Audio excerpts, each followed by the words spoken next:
ወደ ማይቆም እንቅስቃሴ መነሳት በእግዚአብሔር ድል ንሳ ከኢያሱ ምዕራፍ 10 ላይ ዛሬ የምንመለከተው ዲቮሽን ይሆናል።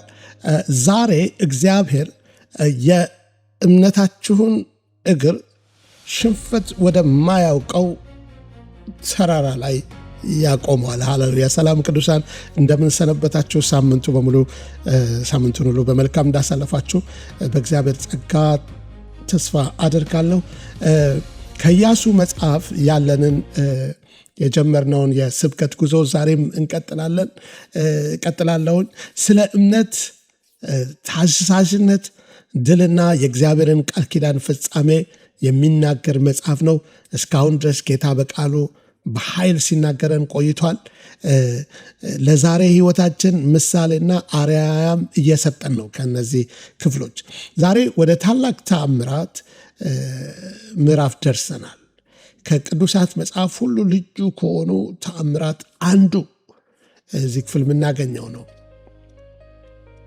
ሮሜ 10:17 ላይ እንግዲህ እምነት ከመስማት ነው፣ መስማትም ከእግዚአብሔር ቃል ነው ይለናል። ክብር ለኢየሱስ ይሁን። ዛሬ ወደ ፈጽሞ ያልታሰበ ደረጃ ውስጥ በመንፈሳዊ የሚያስገባን ሐሳብ ይዟል። ይሄ ትምህርት ወሰን የሌለው ጸሎት እንድትጸልዩ ያደርጋቸዋል። የትኛውም አይነት የአጋንንት ኃይል ሊቋቋምህ ወይም ሊቋቋምሽ እንደማይችል ልበ ሙሉነት በውስጣችሁ ይገባል ብዬ አምናለሁ። ሙሴ በትሩን በቀይ ባህር ላይ ሲያሳርፍ ውሃው ተከፈለ። ካህናቱ ዮርዳኖስ ወንዝ ውስጥ እግሮቻቸውን ሲያጠልቁ የውሃው ፍልጸት ተቋረጠ። እነዚያ የተፈጥሮ ሕግጋትን ያፋለሱ ነበሩ። እግዚአብሔር ለሕዝቡ ሲል ሁሉን ነገር ሲሰብር፣ ሕጉን ሁሉ ሲሰብር እናየዋለን። ዛሬ ግን በኢያሱ ምዕራፍ 10 ውስጥ ከዚህ የበለጠ ነገር እናያለን። የሰማይ ሰራዊት ለቃል ኪዳን ሕዝቡ ሲቆሙና ሲዋጉ። ነገር ግን ወደ ዝርዝሩ ከመሄድ በፊት አስፈላጊ ነገር ልናገር። እኔ ጦርነትን አልደግፍም። አዲስ ኪዳን ትግላችንን ግልጽ ያደርግልናል። በሐዋርያው ጳውሎስ በምዕራፍ 6 ቁጥር 12 በኤፌሶን ላይ ምክንያቱም ፍልሚያችን አለ ከሥጋና ከደም ጋር አይደለም፣ ከአለቆችና ከባለሥልጣናት ጋር፣ ከዚህ ዓለም ጨለማ ገዦች ጋር፣ በሰማይ ስፍራዎች ካሉ ክፉ መናፍስት ጋር ነው አለ። ኢየሱስ ድሉን ያሳየን በሞቱ ነው። በፍቅር ነው ያሸነፈው። በትንሣኤ ነው ያሸነፈው። ልናሸንፍ የምንችለው እንደዚህ ነው። ያ በአዲስ ኪዳን ላይ የተገለጸው ሐሳብ ነው። ይህንን ካልኩኝ ወደ ብሉይ ኪዳን ሐሳብ ወደዚህ ጦርነት ውስጥ እንግባ እና ጦርነትን እያበረታታ ወይም ጦርነትና ፍልሚያ፣ ግድያ፣ ብዙ ደም መፍሰሶች አሉት እና ያንን በአዲስ ኪዳን ላይ እንደዛ አይደለም ጦርነታችን። ኦራይት፣ ወደ ሐሳቡ እንሂድ። ወደ ምዕራፍ 10 እንመለስ። የእግዚአብሔር ቃል ኪዳን ምድር ነው አውዱ ሐሳቡ። አሁን የእስራኤል ልጆች ለሌሎች ሰዎች ንብረት አይደለም የተዋጉት፣ ወይም የሌሎች ሰዎችን አይደለም፣ ለተነገረላቸው የተስፋ ምድር ነው። ከትውልድ በፊት በዘመናት በፊት እግዚአብሔር በአብርሃም በኩል በገባው ቃል ኪዳን ዘፍጥረት 15:18 ላይ እንዲህ ይለናል። እግዚአብሔር የተናገረው ቃል ነበረ። ይህንን ምድር ለዘርህ እሰጣለሁ ብሎ ለአብርሃም እግዚአብሔር ኪዳን ገብቶለት ነበር።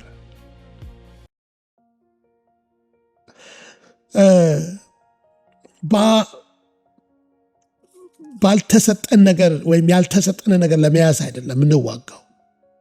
ቀደም ሲል ተዘግቶ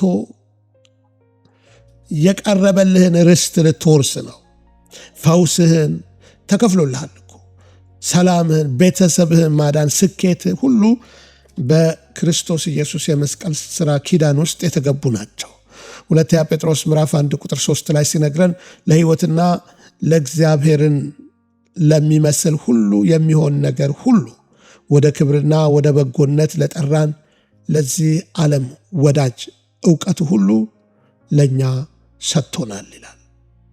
ለሕይወትና እግዚአብሔርን ለመምሰል ሁሉ የሚሆነውን ነገር ሁሉ ወደ ክብርና ወደ በጎነት ለጠራን እግዚአብሔር ይህንን ሁሉ ሰጥቶናል። ይህንን ወደ ክብር የተሰጠንን ክብር ነው የምንገልጠው። ሁለተኛው ከዚህ ክፍል ላይ ከምዕራፍ 10 የምትወስዱት በቸም ጊዜ ስታገኙ ክፍሉን ሙሉን እንድታነቡ አበረታታችኋለሁ። ሁለተኛው ሐሳብ ይህንን ክፍል ሳነብ በውስጥ የቀረው ትልቅ ሐሳብ ሊታሰብ የማይቻለውን ጸሎት ለመጸለይ መድፈር በሚል ነው። ሊታሰብ የማይቻለው ምዕራፍ 10 ከቁጥር 12 እስከ 13 ያን ጊዜ ኢያሱ ጌታ አሞራውያንን ቅድሚያ ሰጠ። ቀን ጌታን ጸለየ። እስራኤል ፊት ሲናገር እንደዚህ ብሎ ይቅርታ እንደገና አነበዋለሁ። እግዚአብሔርም በእስራኤል ልጆች እጅ አሞራውያንን አሳልፎ በሰጠ ቀን ኢያሱ እግዚአብሔርን ተናገረ። እስራኤልን ፊት እንዲህ አለ፣ በገባዖን ላይ ፀሐይ ትቁም፣ በኤሎንም ሸለቆ ጨረቃ። ሕዝቡም ጠላቶቻቸውን እስኪበቀሉ ድረስ ፀሐይ ቆመ፣ ጨረቃም ዘገየ። ይህስ በያሾር መጽሐፍ የተጻፈ አይደለምን? ፀሐይም በሰማይ መካከል ዘገየ፣ አንድ ቀንም ሙሉ ያህል ለመግባት አልቸኮለም። እግዚአብሔር ለእስራኤል ይዋጋ ነበርና እግዚአብሔር የሰውን ቃል የሰማበት እንደዚያ ያለ ቀን ከዚያም በፊት ከዚያም በኋላ አልነበረም ብሎ በጊዜው የነበረው ጸሐፊ ይነግረናል። እርግጠኛ ነኝ በዛን ጊዜ ነው። ከዛ በኋላ እግዚአብሔር አሁንም ከእስራኤል በኋላ ብዙ ጸሎቶችን ሰምቷል። አሁንም እንደዛ የሚያስብለን ከዚህ ጊዜ ጀምሮ የሚያስብሉ ከዚህም በኋላ ለእናንተና ለእኔ የሚሰማውን ጸሎት እንዲህ አይነት ቴስቲሞኒ እንደሚጻፍ አምናለሁኝ እና እግዚአብሔር ይህንን አስገራሚ ጸሎት መመለሱ ሳይሆን የኢያሱ ድፍረት ነው። በቃ የሚገርመው የኢያሱ ድፍረት ይህንን ጸሎት ለመጸለይ ፀሐይ ቁሚ ብሎ ለመጸለይ ጨረቃም እንዳትገቢ ብሎ ለማለት ማለት ነው። ወገኖቼ ዶክተሩ ካንሰር ነው ሲል ብዙዎቻችን ጸሎት እናቆማለን። እንዲያውም ብዙዎች ስለ ቀብር መወያየት ይጀምራሉ። ቢዝነሱ ገና ትንሽ ዘመም ሲል ወዲያውኑ ባንክራፕሲያችንን ለማስገባት እንቻኮላለን። ኢያሱ ግን ጠላት በበረታ ጊዜ ድሌን ሳላገኝ ብሎ ተፈጥሮ ጣልቃ እንዲገባ ሲያዝ እናየዋለን። ይሄ ቦልድነስ ብዙዎች የሌላቸው ድፍረት ነው። ለዚህ ነው መጽሐፍ ቅዱስ ድፍረታችንን አንጣል ይለናል። በክርስቶስ ኢየሱስ ስታምኑ ይሄ ድፍረት ነው የሚመጣው። ሮሜ ምዕራፍ 8 ቁጥር 28ን በሕይወታችሁ ላይ አውጃለሁ። እግዚአብሔርን ለሚወዱ እንደ ሐሳቡም ለተጠሩ ነገር ሁሉ ለበጎ ይደረጋል እንደሚል ለሚወዱት ነገር ሁሉ ለበጎ ይስራ። ፀሐይ፣ ጨረቃ፣ የሚታየውም ሆነ የማይታየው ድላችሁን ሊያረጋግጡ ይሰለፉ ዘንድ በኢየሱስ ስም አወጅኩኝ። ሃሌሉያ። ለዚህ እምነት በውስጣችን ሊነሳሳ የሚገባው ቤተሰባችሁን በሙሉ እግዚአብሔር እንዲያድን እምነታችሁ ሊነሳሳ ይገባል። ከተማዋን እሱ እንደሚያድን እንደሚችል ይህንን አምኖ የሚነሳ ከውስጣችሁ የሚወጣ ጸሎም ዓለም አቀፍ የሆነ ሪቫይቫል እንድናይ የሚያስችል ጸሎት እግዚአብሔር በብዙ ሺዎችና በሚሊዮን እግዚአብሔርን መንግሥት እንድትገነቡ በገንዘባቸው የምትቆሙ ሰዎች እንዲያደርጋችሁ ደፋር የሆነ ጸሎት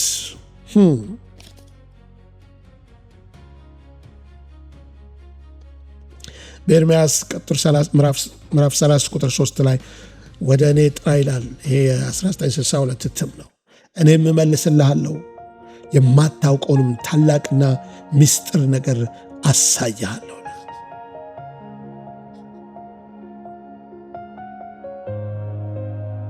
ሃሌሉያ። ሁለተኛው ሐሳብ ምዕራፍ 10ን ስናነብ ብቻዬን እየተዋጋው አይደለም የሚለውን ውስጣችን ይቅርልን። ኢያሱ ምዕራፍ 10 ላይ እግዚአብሔር ጦርነቱ ውስጥ ጣልቃ ሲገባ እናየዋለን። ኢያሱ 10:11 እንደዚህ ይለናል። ከእስራኤል ልጆች ፊት እየሸሹ በቤተ ሆርን ቁልቁለት ሲወርዱ ወደ አዜቃ እስኪደርሱ ድረስ እግዚአብሔር ከሰማይ ታላላቅ የበረዶ ድንጋይ አወረደባቸውና ሞቱ። የእስራኤል ልጆች በሰይፍ ከገደሏቸው ይልቅ በበረዶ ድንጋይ የሞቱት በለጡ ይለናል። ከላይ የበረዶ ድንጋይ እግዚአብሔር አዘነበ። ሰማይ ሲዋጋላቸው እግዚአብሔር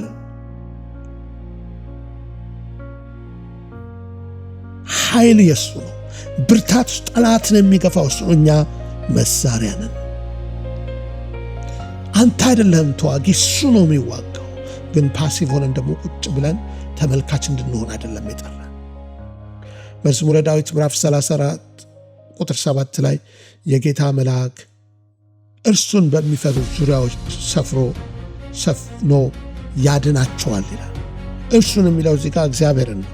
መልአኩን የሚፈሩ ሳይሆን እግዚአብሔርን የሚፈሩ ብዙዎች እንዴት አድርገው እንደሚያጣምሙት ይህን ክፍል በኢየሱስ ክርስቶስ ስም የማጣመም መንፈስ የተሰበረ ይሁን። የጌታ መልአክ እግዚአብሔርን በሚፈሩ ሰዎች ዙሪያ ያድራል ያድናቸውማል ይላል። አሁን ለእናንተ ሲል የሰማይ ሰራዊት ተልኳል። ጠላቶቻችሁን ታሳድዳላችሁ። ኃይላችሁ ሳይሆን በኃይል ከእናንተ ጋር ሆኖ የሚዋጋ እግዚአብሔር ስላለ። ሶስተኛው ሐሳቤ ከምዕራፍ 10 ላይ የምታገኙት ጠላት ሲጨምር ሲበዛ ጠላት ቃሉን አስታውሱ። ኢያሱ ምዕራፍ 10 ቁጥር 5 ላይ የኢየሩሳሌም ንጉሥ፣ የኪብሮን ንጉሥ፣ የየርሙት ንጉሥ፣ የሌኪሶ ንጉሥ፣ የኦዴላም ንጉሥ ከሰራዊቶቻቸው ሁሉ ጋር ተሰብስበው መጡ፣ ከገባዖንም ጋር ሊገጥሙ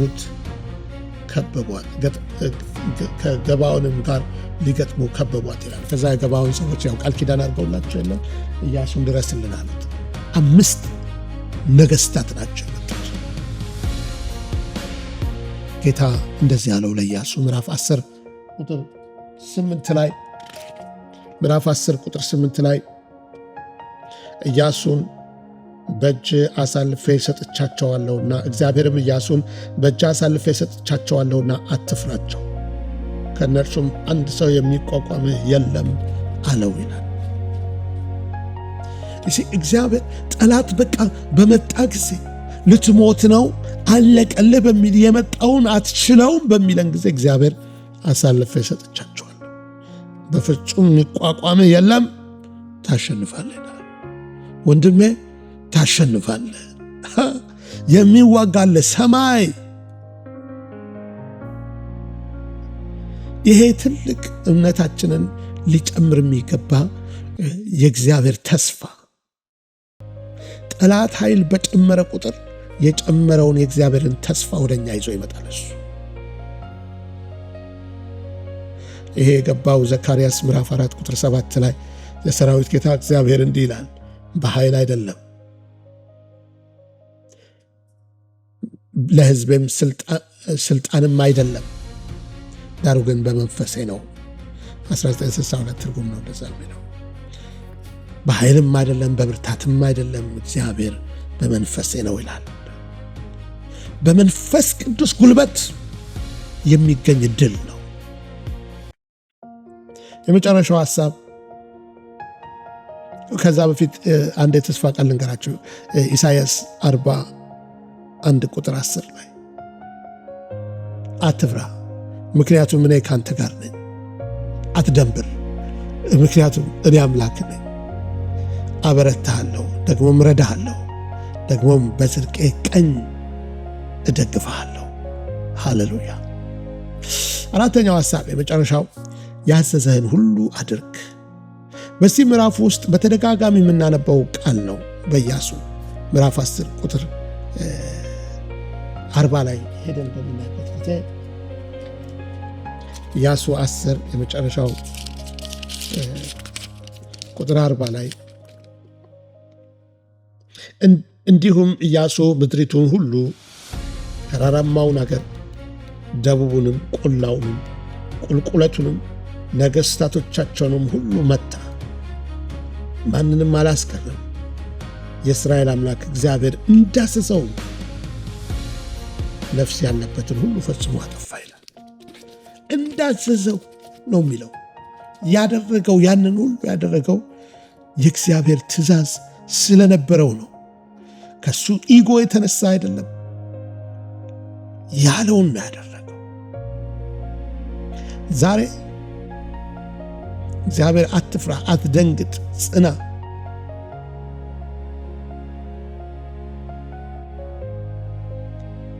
የምትረግጠውን ምድር ሁሉ አሳልፌ እሰጣለሁ ያለው ያ ትንቢት ዛሬ ለእናንተ ነው ወገኖቼ፣ ለአንተ ነው፣ ለአንቺ ነው። አስቀድሞ እግዚአብሔር ኢያሱ በነዛ ነገሥታት ላይ እግሩን አድርጎ አትፍሩ፣ አትደንብሩ፣ ጽኑ ሁሉ ሁኑ፣ ጽኑዋን ሁኑ፣ ምክንያቱም ጌታ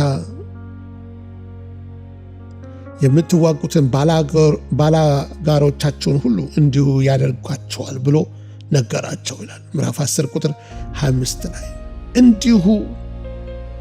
እንዲሁ ተከታታይ የሆነ ድል እግዚአብሔር ይሰጣቸዋል። እዚህ ነው በቆሮንቶስ ምዕራፍ 15 ላይ ቁጥር 57 ነገር ግን ድልን ለእኛ የሚሰጠን ይላል። ድል በመንሳት ለሚያዞረን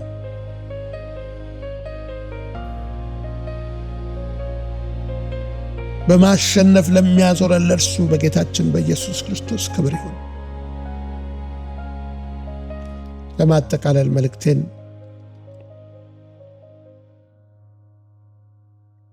የማይቆም እንቅስቃሴ ጀምራችኋል ወገኖች።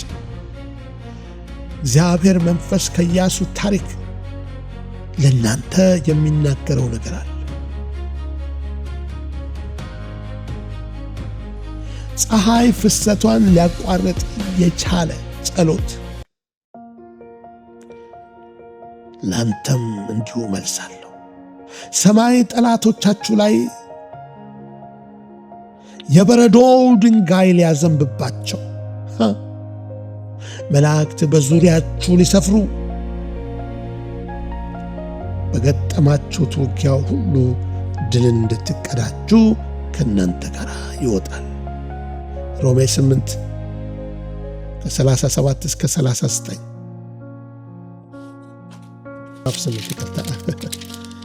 ሮሜ ምዕራፍ 8 ከቁጥር 30 እንግዲህ ይላል። ምዕራፍ 8 ከቁጥር 37 ጀምሮ በዚህ ሁሉ ግን በወደደን በእርሱ ከአሸናፊዎች እንበልጣለን። ሞት ቢሆን ሕይወት ቢሆን መላእክት ቢሆኑ ግዛትም ቢሆን ያለውም ቢሆን የሚመጣውም ቢሆን ኃይላት ቢሆኑ ከፍታ ቢሆን ዝቅታ ቢሆን ልዩ ፍጥረት ቢሆን በክርስቶስ ኢየሱስ በጌታችን ካለ ከእግዚአብሔር ፍቅር ሊለየን እንዳይችል ተረድቻለሁ አለ። በዚህ ሁሉ በወደደን በእርሱ ከአሸናፊዎች ይላል። ብዙዎችን ሞት አሸንፎ ይሆናል። ብዙዎች አለቆችና ሥልጣናት የክፉ ኃይሎች አሸንፈው ይሆናል። አንተን ግን አንቺን ግን አያሸንፉሽም። እግዚአብሔር የማይቆም የሕይወት እንቅስቃሴ ውስጥ የድል እንቅስቃሴ ውስጥ እናንተን እያስገባችሁ ነው። ሃሌሉያ። ስለዚህ በኤፌሶን ላይ ከምናስበውና ከምንለምነው በላይ አብዝቶ ሊያደርግ ለሚቻለው ሃሌሉያ።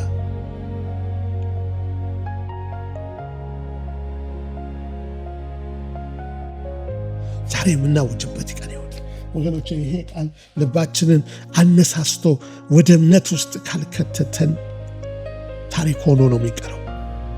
ዛሬ እግዚአብሔር ከኢያሱ ጋር የነበረው ካንተ ጋር ነኝ ይላል። ብዙ ሽንፈት አይታችኋል። አሁንም ወደፊት በፊታችሁ የምትፈሩት ነገር አለ። ሜቢ ኢየሱስ ክርስቶስን የግል አዳኛችሁ አድርጋችሁ እንደተቀበላችሁ አይሰማችሁም፣ ወደ ሕይወታችሁ አላስገባችሁም። ይህንን ጸሎት ዛሬ ከኔ ጋር እንጸልዩ ጋብዛችኋለሁ። ጌታ ኢየሱስ በሉት፣ ና ወደ ሕይወቴ ግባ፣ አፈሰስከውም ደም ኃጢአቴን ሁሉ እንድታጥብ፣ አንተ አሸናፊ እንደነበርክ እኔንም አሸናፊ እንድታደርገኝ ወደ ሕይወቴ እንድትገባ ጋብዛለሁ። ኃጢአቴን ሁሉ ይቅር ስላልከኝ አመሰግንሃለሁ። የሕይወቴ ጌታና አዳኝ አድርጌ ተቀብያለሁ። ስላዳንከኝ አመሰግንሃለሁ። እግዚአብሔር አባቴ በኢየሱስ ክርስቶስ ስም አሜን።